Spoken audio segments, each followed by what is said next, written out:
From the White House, from the Oval Office, a presidential address. Good evening, my fellow Americans. We're facing an inflection point in history.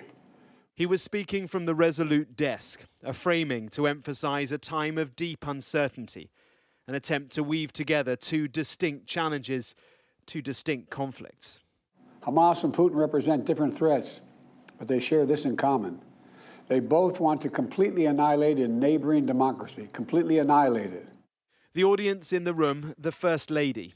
The audience beyond the auto cue, well, it felt like it was, first, the American public, wavering maybe on Ukraine, anxious certainly on Israel-Gaza.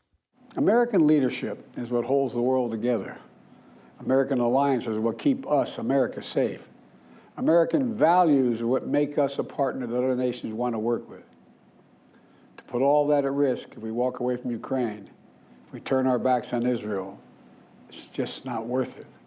It felt like an attempt at persuasion to America's doubters, those who think it no longer wields the influence or holds the power. America is a beacon to the world. Still. He spoke just hours after arriving back from Israel.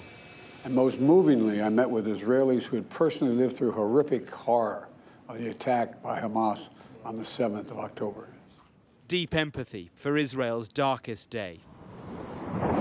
But on the substance of a Middle East now in turmoil, a conflict that could spiral, well, he had little in the way of a path ahead. There was a repeat of the advice for Israel. I caution the government of Israel not to be blinded by rage. And solidarity for Gazan civilians under bombs he is supplying. We can't ignore the humanity of innocent Palestinians who only want to live in peace and have an opportunity. There was perhaps an awkwardness to his message, wrapping together support for the occupied in Ukraine with the much more nuanced challenges of the Israelis and the Palestinians.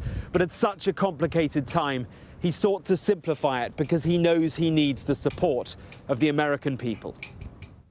And he knows, too, that he needs the funding from the politicians in there. Mark Stone, Sky News in Washington.